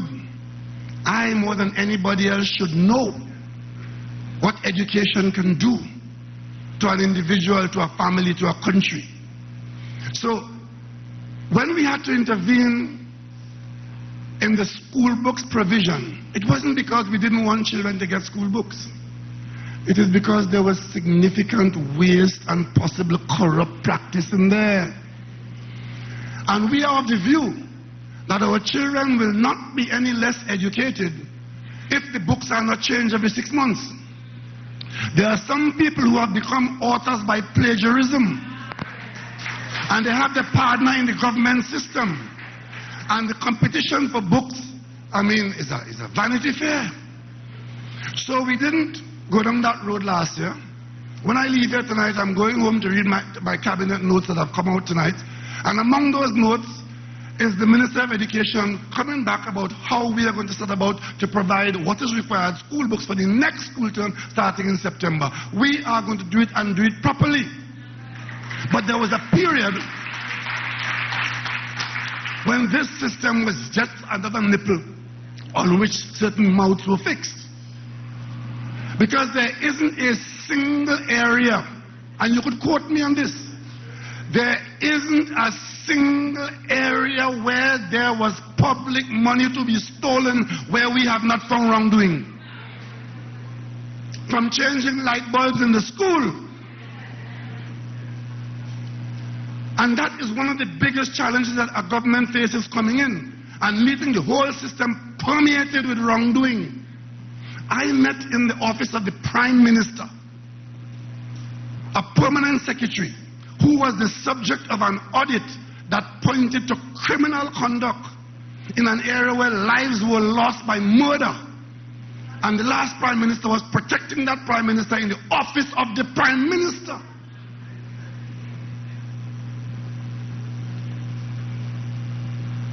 And while that was going on, you were being challenged by such person that ever go to court.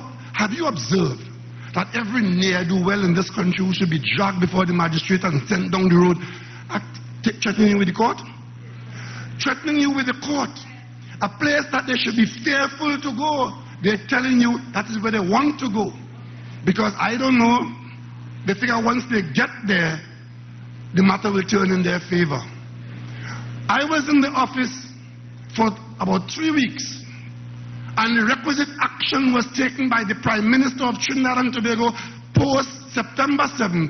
And within 2 weeks, the Relevant Service Commission had suspended that Prime Minister, that permanent secretary.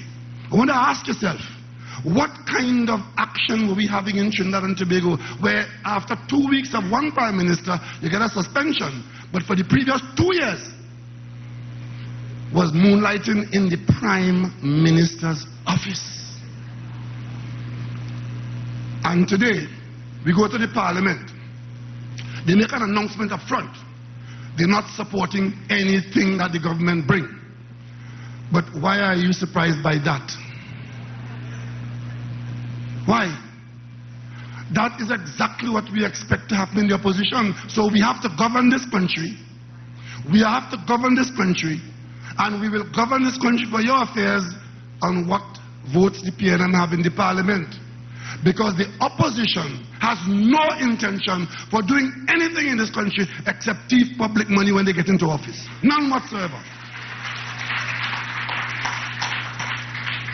Sometimes, you have to control yourself in trying to respond to them.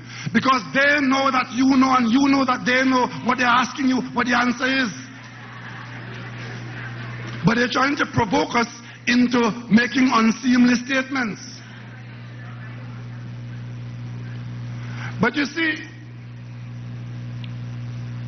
when we look at the situation, the classic example is the CCJ, where they take a position in government, and they got the headquarters of the Caribbean Court of Justice is in Port of Spain.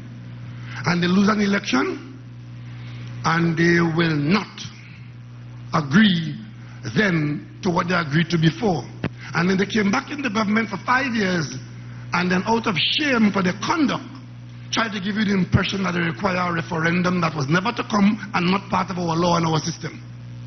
So the CCJ is there now for how many years?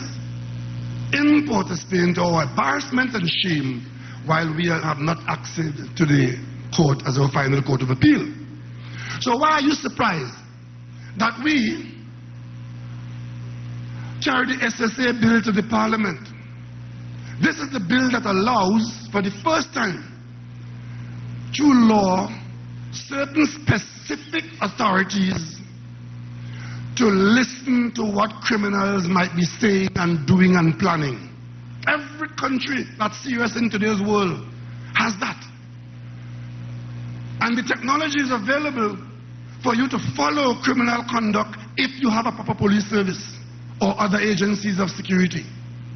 We in the opposition, this PNM led by me, we didn't only vote for the budget in 2010 of a different government, never happened in this country before, voted for the national budget. We voted for the interception of telecommunications bill, and in that bill, all the protections that are required to prevent abuse exist.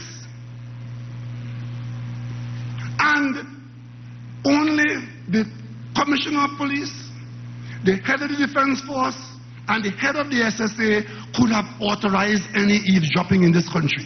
If anybody else does it, once that law came into being, such a person is committing a crime. But the bill had only related to a few crimes, drug trafficking, drug dealing and so on, because it was driven by the whole drug trade. Subsequently, we realized that information is valuable and a lot of other crimes. So we come back to the Parliament, and all we did with the SSA Act was to add a certain number of other crimes that the agencies could monitor and eavesdrop on. The opposition crying blue murder, as though we're doing something so wrong. The question is, what kind of opposition is this that doesn't want the security services to follow those criminal actions? But as far as they're concerned, success is making the security services impotent. Because their biggest statement is, whenever the PNM is in office, crime goes up. So the PNM committing crime. You understand? That is their foolish argument. We now come to a law which we supported again, that they brought into being, which was the Bail Act. As the opposition, we were required to stand up and make sure that that law, which confined you to 120 days automatic jail, because that's what it was. If you charge for a firearm offense, you automatically would not get bail for 120 days. And we took that to mean that the revolving door of bail and crime would abate a bit, and to give the judiciary time to very quickly intervene, because you force the prosecutors to get the case within the 120 days, otherwise the person will now be qualifying for bail. We as an effective opposition had to be very vigilant, especially after Section 34. We had to be very vigilant to make sure that nothing was in there that could encourage and sustain abuse. It's not a law. But it's such a law that so infringes on rights that it carried a sunset clause, meaning it's for a specific period of time. Well, the problem has not been solved. In fact, the problem has worsened in many areas. But the law comes to an end in August. The Parliament goes on recess in early July. All of a sudden, when we go to the Parliament to extend this law for 2 years, to allow the security services and the judiciary to work, and to allow people who infringe the law to get the same kind of treatment they were getting for the last 5 years, all of a sudden, those who created the law, those who asked for our support for the law, those who operated the law, all of a sudden have a problem. And they will not support it unless we negotiate with them. Well, I'm putting you on notice now. We have nothing to negotiate with those people.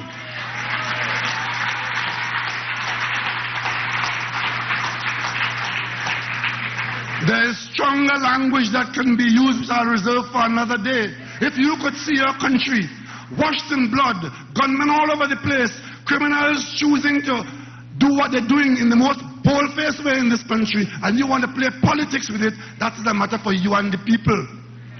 What are we supposed to negotiate? What is to negotiate? All that's going to happen when they don't support it is that we go back to the condition before, where bail is given at the discretion of the judge or the magistrate. Simple as that. So if they think that will make their political career, try something else.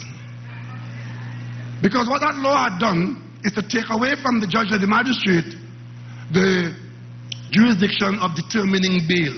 But the Constitution says, the country's Constitution says, regardless of the offense, except, I think treason and murder out of that. But outside of treason and murder, you are entitled to reasonable bail. Because the presumption of innocent till proven guilty is the basis of our jurisprudence. But we intervened and said, if you use a firearm because of the situation in the country with the abuse of firearms and the random killing and rampant violence, if you choose to get caught in that, you spend 120 days with no bail. If the opposition now says that, well, you should have bail, what's the problem? That's part of the country's governance. But I can't figure out what they want to negotiate. And even then, truth is not part of the makeup of the opposition. Because we knew that we required their support. So the leader of government business, when the amendment was laid in the parliament, the leader of government business communicated with the opposition chief whip. That is how it goes. The person in the parliament for the government who is handling the matter will relate to the opposition person who is handling the matter on their side. And that's done within the parliamentary system. The Attorney General who's bringing the amendment, he wrote to them indicating what's going on. The evening before the parliament should meet, I get a letter from the opposition leader demanding a meeting with me and the cabinet, with her and her team, to discuss what? Well, we are running a very organized government, unlike the last go-around. In my government, ministers have responsibility. They assume that responsibility and they will be held accountable for their portfolios. So if there is to be contact between the leader of government business and the opposition chief whip, that is the avenue. And if there is to be contact between the Attorney General and their legal people on the other side, that is the civil way. That's how parliaments work. Not by the opposition leader trying to make herself relevant and demanding that I meet with her. What, to talk about what? To talk about what? Because the one thing I'm not going to be talking to her about, I see she put on a robe and walk into court.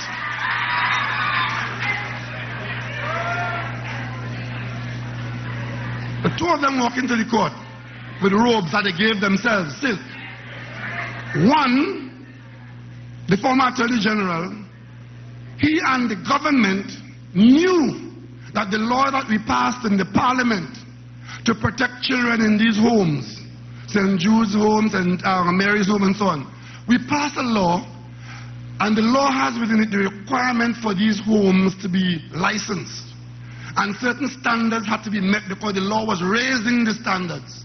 So we passed the law to provide better care for these children.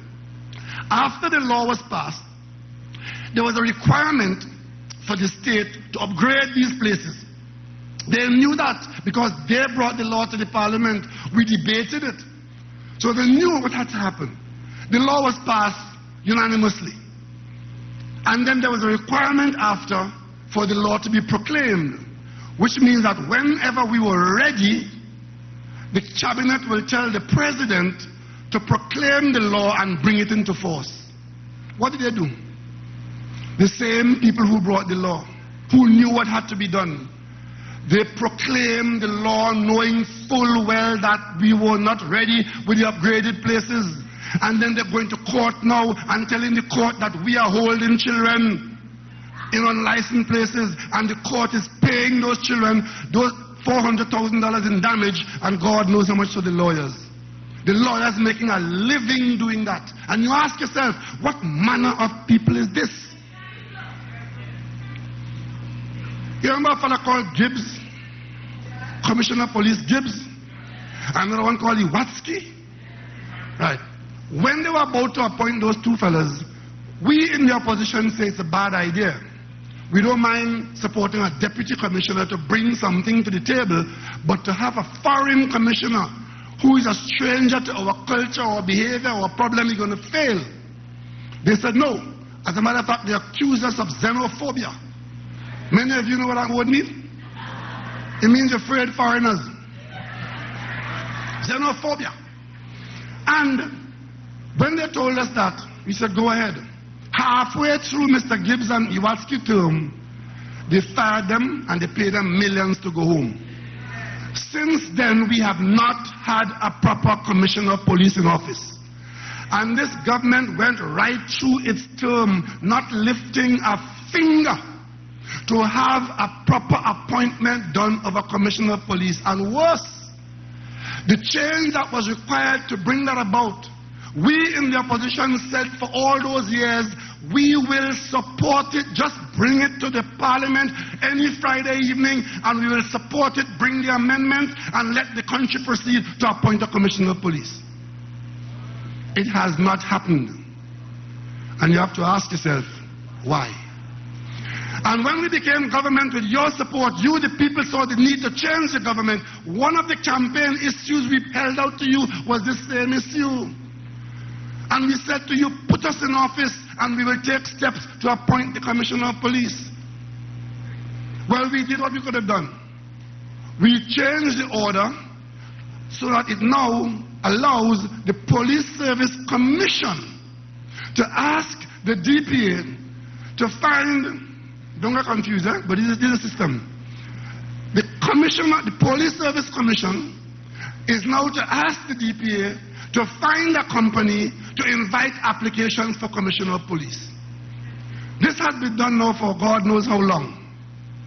And it's moving like watching molasses flow. But the interesting thing is, the said Prime Minister who oversaw the last period of nothing happening is now going to the court to try to prevent this government from appointing a commissioner of police. What do you make of that? All I know is that we have not improved our circumstance in crime fighting in this country.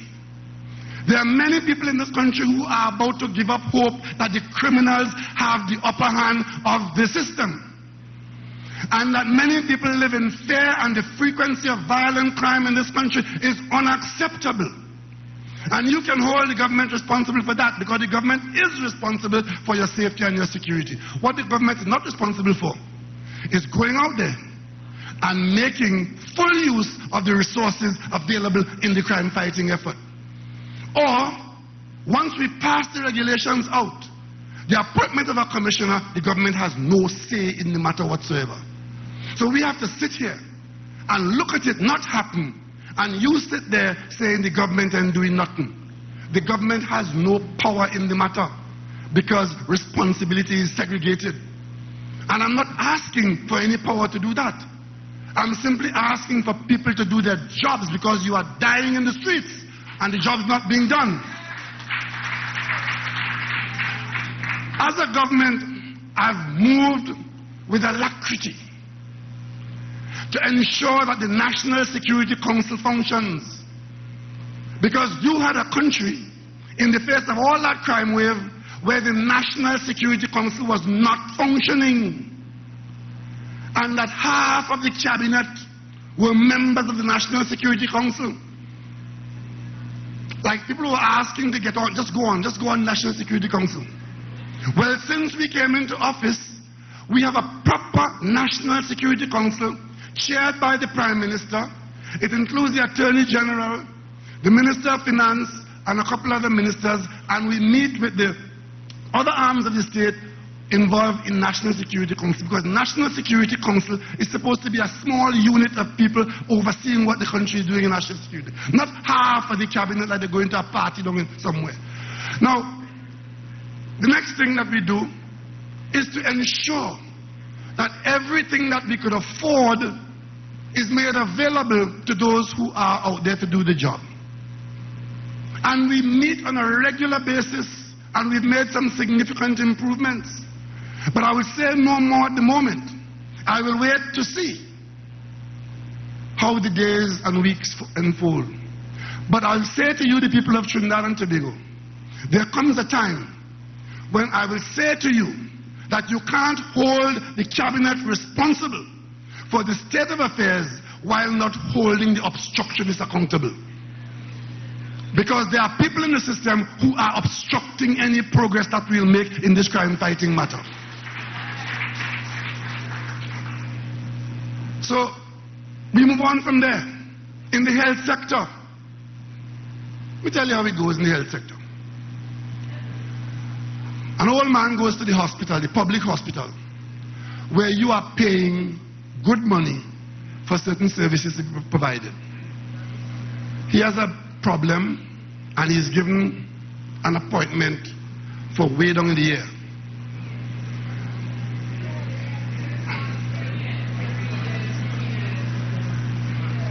The man is somebody known to me. So he appeals to me as Prime Minister in his desperate situation to see whether the system can be more humane. I intervened. I might get fired for that, I intervened.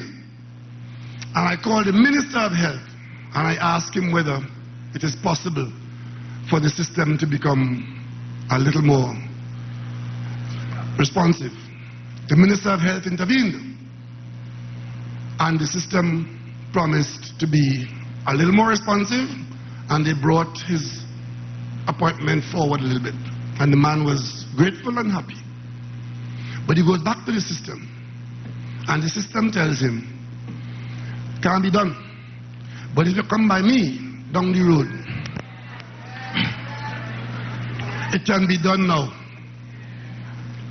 Ladies and gentlemen, I tell you this so you could understand some of the problems that we are facing and some of the decisions we're going to have to make.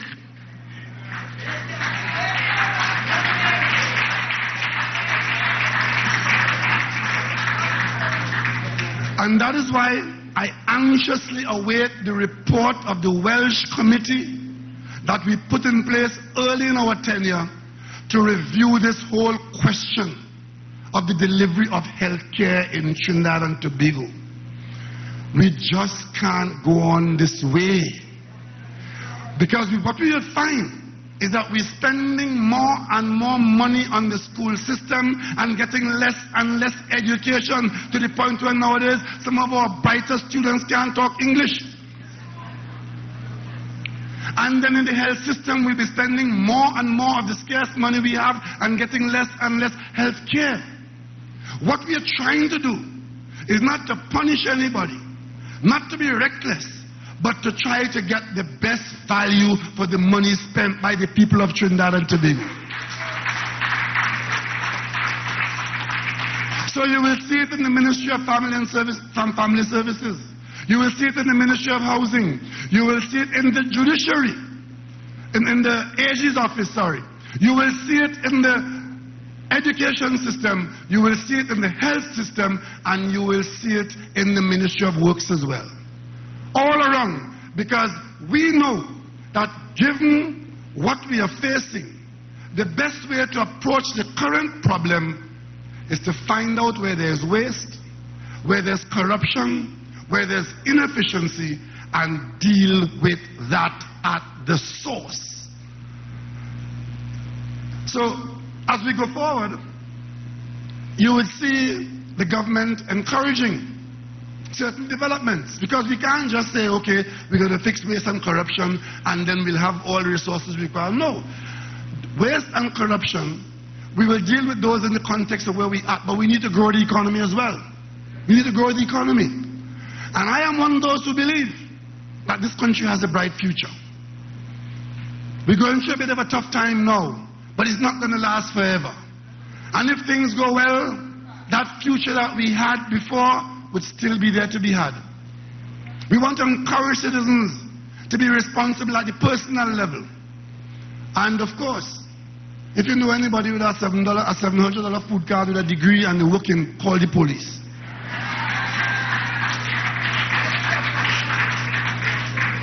Because you see, we knew what was going on with those food cards, you know. I was in Tobago for the last THA election.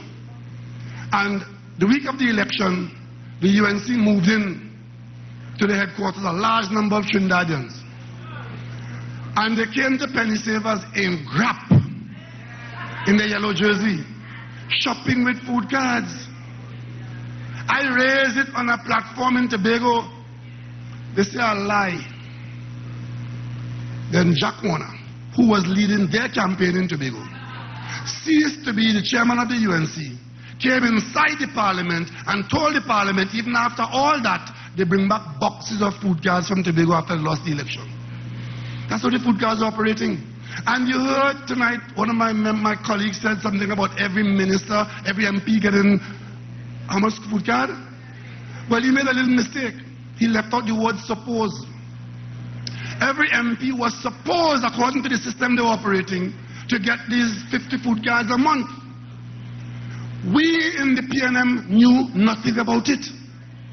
It's when 6 months after they were operating that, we realized that they had some policy of giving MPs 50 food cards a month for their constituents. First, at the beginning, we don't believe that parliamentarians should have cash, because that's what the card is, huh? It's a cash card. We don't believe it's good governance for parliamentarians to be handling government cash and giving who they want and who they don't want. But secondly, it was 6 months after this was going on that we knew it was going on. I had to write them and ask them, where are the food cards for Diego Martin West?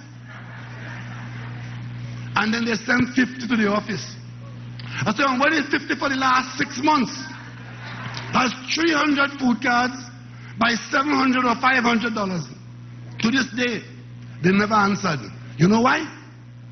Because those food cards ended up in the hands of people who were not authorized to have government assistance or government money. So I'm not surprised today that there's a new government in office. And I, according to the principles I subscribe to, I have warned off every member of this government to have nothing to do with handling government food cards. That is the job of the public servants in the social welfare department, where persons will be screened and be determined to qualify for the food cards, and once they qualify for it, they must get it. And if they don't qualify for it, then they shouldn't get it. It's as simple as that. It's as simple as that. The abuse was astounding.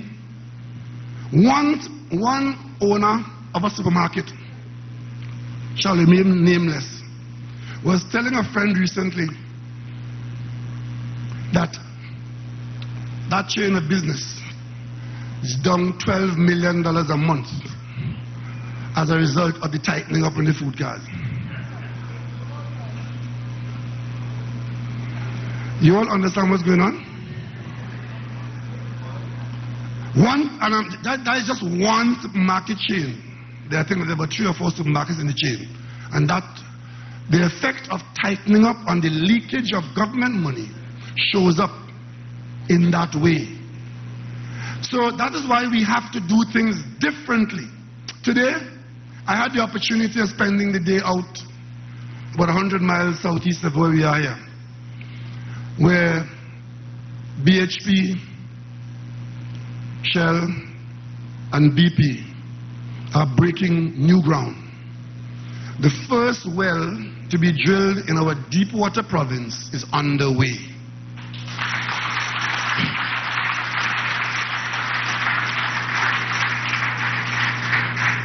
I know there are those who feel that we should not look to the hydrocarbon sector for anything, but the lifeblood of this country is the hydrocarbon sector. And we always maintain that what we need to do is to do the most and the best in that area and do other things in other areas. So,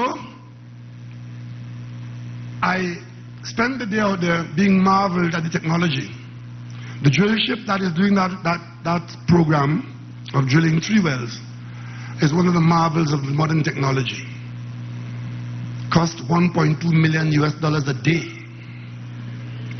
So you understand why those with deep pockets are the ones who can go in the deep water. Because after that well should take almost about 80 days to drill. $1.2 million per day. And God forbid that the hole is dry. So we, as a praying people, let us keep our fingers crossed that as we search this new province, that we would be successful in finding oil and gas. These are 3 wells, and because the area is so new and the challenge is so great, it will be a watershed development if we are successful out there. We need to do more in agriculture. We need to change our diet and eat more of what we grow. And we need to pay attention to lifestyle diseases so that we don't encourage expenses where expenses can be avoided if only we behave differently.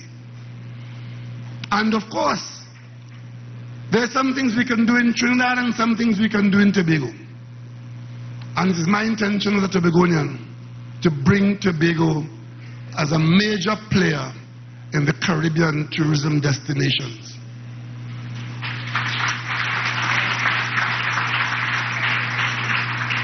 And of course, as I told you before, if the angel Gabriel come down, it has some of them who will find fall to the wings.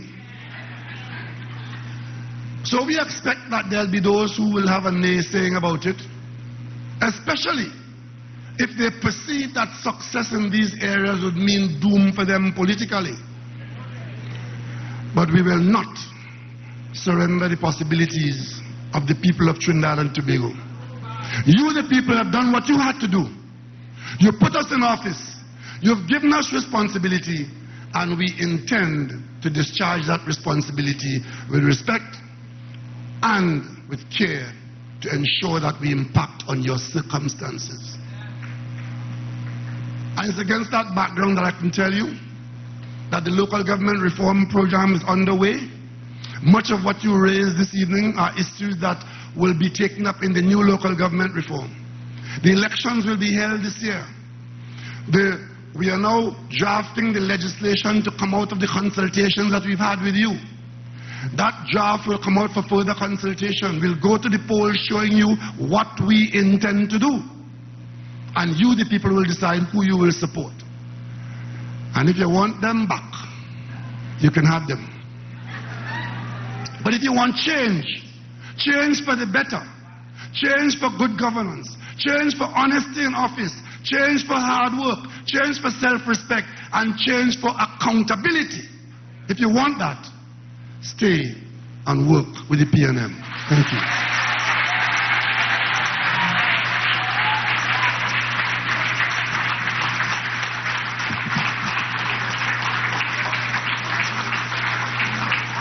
Thank you very much, Honorable Prime Minister, for those words of wisdom that you gave to us and for your enlightenment of what is taking place in the government and the country.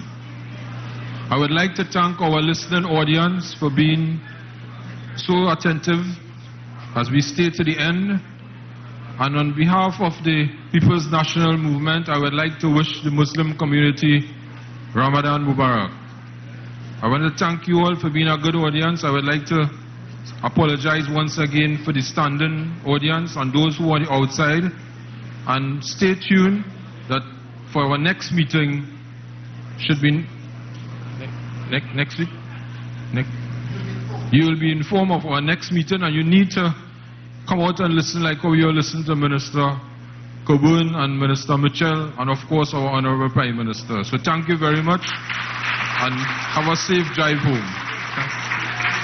Oh, sorry, I have one announcement, and the announcement is the San Fernando West Constituency Conference will be held on the 26th of June at this venue from 5 p.m. and you all are all invited. On the 26th of June from Sunday from 5 p.m. So you all come out and support the constituency. Thank you very much.